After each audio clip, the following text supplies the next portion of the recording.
Est-ce que point d'interrogation. Les femmes vont vous dominer. Les femmes vont dominer. Nous avons d'autres places. Oui, partout. Parce que vous êtes beaucoup nombreuses que nous, en fait. Même pas ça, nous sommes tellement compétentes que vous avez peur de voir devant. Parce que lorsque nous sommes devant, là, vous n'aurez plus de place. De toutes les façons, moi j'ai décidé encore de sentir. Très chère Mariam Awadje, merci beaucoup d'avoir accepté notre invitation. Alors, je vais essayer de céder la parole, de vous présenter devant nos followers et qui nous suivent d'ailleurs de lien ou d'autre. C'est à vous le micro. D'accord, merci de m'avoir passé la parole. Okay. Et je vous salue, chers internautes, de près ou de loin. Merci de nous regarder. Et merci beaucoup, cher Diaré, pour l'invitation sur ce plateau, le podcast d'excellence. Effectivement. Et je suis très honorée de prendre part. Oui. C'est avec un grand plaisir que je réponds oui. Parce que ce n'est pas toutes les personnes qui ont eu ce privilège d'être invitées. Si déjà je suis l'invitée de cette semaine, je voudrais savoir que sur les critères que vous êtes basés afin de faire cette sélection, si déjà je suis là, c'est que j'ai répondu à ces critères. Et c'est vraiment un exploit pour moi. Je suis une étudiante en première année de master en finance, audit et contrôle de gestion, comme il a si bien dit. J'évolue à l'école supérieure de management, télécommunication et informatique, super pays de la ville de Mekles, bien évidemment. Et aujourd'hui, je me retrouve là à discuter, échanger autour de cette table dont le thème est très intéressant, qui fait d'ailleurs objet de débat et d'incompréhension entre les acteurs de cette société. Vous l'aurez deviné, donc certains pensent avoir le verdict final et connaître ce sujet de fond en comble, alors qu'ils n'ont même pas une d'information dans l'océan. Vous l'aurez bien sûr deviné, c'est la place de la femme dans la société moderne. Merci beaucoup pour cette brève présentation. J'aimerais appeler nos followers que vous êtes actuellement en finance. Un terrain très masculin, très compétitif, très exigeant. Dans ces cas, j'aimerais rentrer dans votre domaine d'études. Comment une femme peut-elle aujourd'hui concilier la vie professionnelle et la vie personnelle en évoluant dans un secteur où les hommes dominent? Comment vous allez le faire? Bonne question. Stratégiquement parlant, la femme elle est douée d'une intelligence naturelle et surdouée en même temps. La femme, elle ne participe pas à quelque chose sans qu'elle ne soit rassurée que c'est à 100% qu'elle y participe, comparativement à l'homme. Elle ne peut participer à un concours étant donné qu'il est prêt à 60%. Mais une femme, lorsque tu la vois à la tête dévouée à faire quelque chose, dis-toi qu'elle est prête à 100%. Et cela sans langue de bois, d'une manière irrévocable. Elle part, elle ne revient pas à sa décision. C'est pour aller et c'est pour faire quelque chose. Bon, parlant de finances, aujourd'hui, il faudrait savoir que 90% des microcrédits sont ouverts à l'homme. Et à moitié ouvert à la femme. Et vous vous dites que c'est l'homme qui a cette intelligence rapide à penser au réinvestissement, alors que la femme est tellement anticipatrice qu'elle prend ses 50% pour aller réinvestir dans quoi? Dans un secteur d'éducation qui est d'ailleurs un pilier phare pour le bon fonctionnement et le bon bâtissement, non seulement pour une femme qui veut d'ailleurs qu'elle soit le modèle pour ses enfants et qu'elle soit le branding de ses parents premièrement, la classe parentale, également faire l'honneur de cette classe maritale. Donc c'est vraiment un côté à ne pas négliger. La femme, elle est capable aujourd'hui et plus que jamais. Elle est vraiment stratège. Prenons d'ailleurs exemple sur ces braves dames qui sont à la tête de notre gouvernement, Dr Diaka Sidibé, celle qui a échelonné depuis 2021 jusqu'à nos jours dans ses postes décisionnels, stratégiques et opérationnels surtout, où elle prend des décisions et ensuite elle passe au déploiement. Certes, elle est passée d'un parcours académique à un parcours politique. Vous voyez l'ampleur. S'il y a déjà un nom à attribuer à la transition historique réussie pour l'émancipation de la femme, ce serait Dr Diaka Sidibé. Et d'ailleurs, la question suivante, c'est des questions qui concernent la politique et l'institution. Donc dans ces cas, quand moi je vois le docteur Diaka, ce qu'elle est en train de faire, pour moi, c'est la définition parfaite d'une femme moderne. Elle est non seulement dans des sphères politiques, qui parlent de politique, pas de décision, qui parlent de décision, pas de gouvernement. J'ai une admiration particulière à cette dame. Ils n'ont pas passé le dîner, mais son parcours témoin, son leadership témoin, aussi sa responsabilité. J'admire beaucoup. Alors, une question qui fait référence à ça, sur le plan institutionnel, comme vous savez, moi je fais des études politiques actuellement, et pensez-vous que les politiques publiques actuelles, que ce soit à notre pays, ici, pourquoi pas à l'échelle mondiale, sont suffisantes pour garantir une réelle égalité des chances? Pour ce faire, les politiques publiques ne sont pas suffisantes, mais sont nécessaires quand même pour l'émancipation de la femme. Les lois qui sont égales pour les hommes et pour les femmes, en ayant dans les bureaux les mêmes congés pour la femme, congé de maternité, pour l'homme, congé de paternité. Donc, vous voyez, nous sommes tellement égaux vis-à-vis de ces lois, mais est-ce que réellement, vis-à-vis de nos mentalités, sommes-nous égaux? Non, nous ne sommes pas égaux parce que les hommes, ils sont bloqués sur le fait que la femme elle n'a pas le droit d'être leader, ou bien même si elle serait leader, c'est le leader féminin. Alors que nous voulons que vous parliez que de leader tout court. Le savoir, la science n'a pas de genre. Et la modernité non plus n'a pas de catégorisation fixe. Parce que là, la femme, elle a fait une prise de conscience. Elle s'est réveillée, renaissance, connaissance, compétence, et avec son courage, elle a su échelonner beaucoup d'étapes. Et c'est à vous de lui céder le passage, sinon elle va foncer et ne va jamais s'arrêter, sauf au sommet de la réussite, à gouverner tout un peuple. Ok, le savoir, la compétence, la connaissance, c'est à nous de céder le passage, sinon elles vont nous défoncer à gouverner et voir la réussite qu'elles souhaitent, d'après notre idée. Donc, il y a aussi une dimension que j'adore beaucoup. Dans ce cas, nous allons plonger dans une dimension de leadership. Comme vous avez signalé le mot, alors ici, c'est préparé. Aujourd'hui, on voit de plus en plus de femmes leaders. Et si vous avez remarqué, d'ailleurs, la présidente de l'Union européenne, c'est une dame. Oui. Une Française, d'ailleurs. Tu vois, non? Oui. Et quel rôle joue-t-elle dans les sphères de décision et d'influence en matière de leadership quand une femme est déjà au top? Donc, en matière de leadership, effectivement, quel est donc le rôle de la femme dans l'influence de l'éducation et surtout le point financier? Donc, il faudrait savoir que la femme, elle est le socle, la boussole et la pièce garante d'un foyer, la pièce garante d'un gouvernement et d'une coopération internationale, comme je l'ai dit. Et pour aujourd'hui, les jeunes dames en devenir, elles voient ici des idoles, elles voient ici des mentors, elles voient ici des modèles à suivre. Comme on ne devient que ce qu'on voit, pour ce faire, les dames ont une influence capitale sur l'éducation.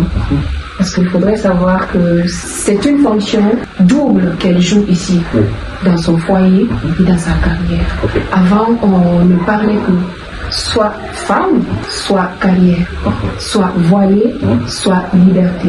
Aujourd'hui, cette voilée concilie et garde son voile, puis elle a sa liberté. Cette maman assure sa fonction d'épouse, sa fonction de mère et sa fonction de salarié, sa fonction de fonctionnaire, sa fonction d'entrepreneur. Voilà, ça a vraiment une influence capitale qui n'est pas négligeable, qui est à féliciter parce qu'elle a su ici concilier foyer et indépendance financière, puis influence positive sur dans la société moderne et qui profite tend sur la nouvelle génération. Donc, surtout quand la femme, elle dit qu'elle ne croit pas à 50%, 50%, mais plutôt elle croit à ce flux 100%, 100%. Faut prendre le diagramme cause à effet. Elle sait que lorsqu'elle réagit d'une manière, ça va impacter soit son foyer, soit sa carrière. Pour ce faire, elle trouve un équilibre. Et cet équilibre, elle s'investit à ce que dans une semaine, son foyer profite et connaisse la vraie version d'elle, la bonne version d'elle, en tant que bonne épouse, bonne maman. Elle donne 80% dans son foyer et cette semaine, elle donne 20% dans son travail où déjà son patron la comprend, l'accepte. Parce qu'il ne faut pas voir la femme comme super héroïne. Elle a sa nature humaine, comme je l'ai dit. Donc, l'encourager, amplifier les voix pour cette égalité des chances et d'équité des droits humains. C'est ce qui fait l'influence de la femme dans l'éducation et dans les finances. Merci beaucoup. Merci. Alors, toutefois, les mentalités évoluent de façon vraiment lente. Mais comment les normes culturelles, sociales, influencent-elles encore la perception, je dis bien, la perception du rôle de la femme dans notre société? Très bien. Nous allons nous pencher sur ces trois volets. Oui. Le volet auparavant, le volet dans la phase transitoire et le volet moderne, la phase actuelle. Auparavant, on décryptait ou on catégorisait la femme d'une manière maritale, d'une manière parentale ou d'une manière jeune fille ou jeune dame en devenir. Vous voyez, ce décryptage qui a voulu définir et suivre la femme jusqu'à son émergence et qui ne pourra plus changer de regard vers elle. Donc elle a je nécessaire que quoi pendant la phase transitoire, elle s'est dit que quoi aujourd'hui je ne voudrais plus qu'on restreigne mon champ d'application, mes ambitions personnelles, qu'on restreigne ma vision sur les choses, mon leadership, parce que auparavant on dit que le secteur d'activité de la femme se résume qu'aux soins, qu'à l'éducation, bien sûr, dans le foyer, et à l'aide, bien sûr, de son mari, apporter son aide, mais tout ça dans l'obscurité. Également, lors de la phase transitoire, elle a redéfini les règles sur la base de quoi elle s'est lancée et s'est propulsée aujourd'hui pour devenir une femme moderne, et tout en respectant ses valeurs culturelles et traditionnelles, afin de redéfinir sa vision vers je veux obtenir un diplôme de licence, non, un diplôme de master. Pourquoi pas un diplôme de doctorat? Et là, je cherche le professorat. Vous voyez, elle s'est détachée de cette chaîne qu'il y a. Et là, elle s'est dit que je veux devenir telle. Et je sais que je ne pouvais pas arriver à un tel stade sans ses compétences. Donc, elle a voulu se former, elle a voulu élargir et partir vers d'autres horizons, dans l'entrepreneuriat, dans les finances, dans la communication.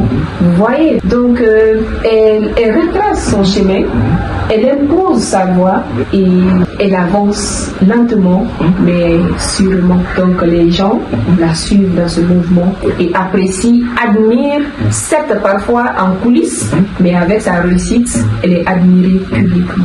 Parfaitement, elle est admirée publiquement. D'ailleurs, j'aimerais souligner un mot dans notre master.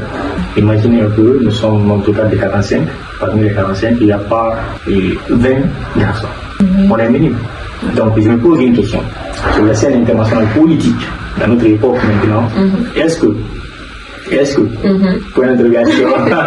Les femmes vont vous dominer. Nous avons notre place.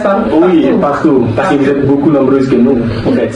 Même pas ça, nous sommes tellement compétents que vous avez peur de voir devant. Parce que lorsque nous sommes devant, là, vous n'aurez plus de place. De toutes les façons, on va essayer d'essayer encore de sentir la projection et la solution. Si l'on parle de développement, quels sont les leviers économiques, sociaux et culturels davantage pour la participation des femmes, surtout et dans le développement durable de notre pays ou bien dans le monde actuel? D'accord. Une question aussi intéressante. Je voudrais savoir qui parle de développement durable parle de 3 volets ou 3 piliers. Le pilier social, économique et environnemental. Aujourd'hui, étant donné que la femme exerce dans un environnement technologique, et voilà, ça c'est son environnement. Pour ce faire, elle contribue au développement durable socialement parlant en apportant son aide dans l'éducation de ses enfants, dans l'empathie, oui, l'empathie stratégique, parce que la femme, elle est de nature très gentille. C'est les hommes maintenant, ce sont les hommes maintenant qui lui rendent tellement aigri parfois, mais elle n'est pas méchante, parce qu'elle partage et elle cherche à réinvestir ses revenus dans des secteurs comme l'éducation, à travers l'enseignement, oui, et on va toujours rappeler cette idole pour moi, Dr Diaka Sidibé, qui est déjà une professeure à l'université. Elle a toute mon admiration.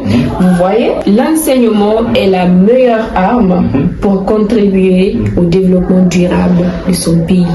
Et Dr Diaka Sidibé en est une actrice pour cette contribution. Également, la femme, elle participe au développement durable par les collaborations à l'échelle internationale qui profitent sur le national en cherchant des relations où elle se mouvoie ici avec la diplomatie pour apporter beaucoup de fonds, beaucoup de marchés pour son pays, des infrastructures, oui, pour la topographie afin d'étudier le sol avant qu'une activité minière ne soit entamée. Voilà, la femme, elle contribue également pour une durabilité de son patrimoine.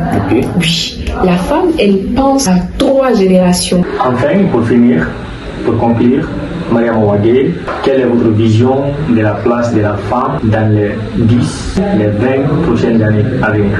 Merci de demander ma vision personnelle parce que après tout exposition, il faut bien sûr prendre une prise de position. Et ma vision personnelle serait donc cette génération de femmes qui disent ma valeur, mes traditions sont ma force, ma foi est mon carburant et ma place. Je ne la demande pas, je la prends, je la reprends et je m'installe confortablement, et ce sans aucune pression qui vient ni de l'intérieur ni de l'extérieur. C'est également dire que toutes les femmes sont modernes à leur façon. C'est cette maman qui travaille dans les champs de culture à Kissédougou. C'est cette sœur qui apprend encore sur les tables de l'école pour devenir la ministre, pour devenir comme la ministre Dr Diaka Sidibé. C'est cette sœur qui a osé répondre lorsque Souleymane a voulu lui apporter son aide dans la rédaction de son thème. Elle lui a répondu « Non merci, je saurai me débrouiller ». C'est cette femme qui est libre de ses décisions, qui est maîtresse des actes qu'elle pose. Que la femme moderne, c'est la femme française, la femme qui parle anglais, alors que la modernité n'a pas de catégorisation spécifique. La modernité n'a pas de catégorisation spécifique. Elle est diverse, elle est multiple. Et ce sans aucune sélectivité. La modernité, donc, c'est en pleine croissance et associée à la tradition. Oui. À la tradition, parce que la femme africaine, elle est moderne, plus que moderne, parce que les initiatives, la vision étant redirigée vers d'autres horizons, elle s'est redéfinir, être capable de réaliser de grandes et merveilleuses choses dans 5 ans maximum que vos soi-disant femmes modernes n'ont réalisé que dans 100 ans. Vous voyez? C'est ça la différence. Donc, le traditionnalisme associé à la modernité. Ça donne une touche juste incroyable. Vous voyez le lépi sur la chemise, le lépi avec la chemise, donc le combo parfait. On est moderne lorsque nous associons nos traditions à la modernité. Et voilà, ça donne juste quelque chose d'incroyable. D'ailleurs, très époustouflante. Ah non, quand même, la modernité c'est autre chose, mais j'espère que vous êtes une belle femme, bon, les femmes africaines en général. Donc, les garçons, les hommes, je ne suis pas parfait, je suis d'accord, mais je n'ai pas aussi reconnaître que les femmes africaines ont des idées et elles peuvent aussi apporter des solutions à la société aujourd'hui. Je suis parfaitement d'accord avec cette idée. Merci beaucoup, Madame Mariam Ouadié, pour avoir partagé votre expertise à notre podcast d'excellence. Je suis content d'être à côté de toi et que vous soyez là et partager vraiment sur un thème très sensible, mais avec beaucoup de professionnalisme. Surtout, et je souhaite vous transmettre les commentaires de cette vidéo, je vous jure. Il n'y a pas de souci. Je vais vous transmettre. Merci beaucoup. Parce que je sais que les gens ne vont pas. Il y a des passages vraiment qui sont un peu. Je sais que vous ne serez pas d'accord sur des points. Donc ne venez pas attraper ma veste. S'il vous plaît. Merci beaucoup, Diaré, pour la confiance portée, la considération.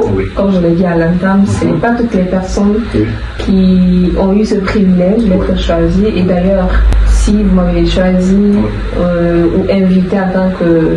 Si vous m'avez choisi en tant qu'invité ce soir, c'est que je suis répondante de tous vos critères prédéfinis.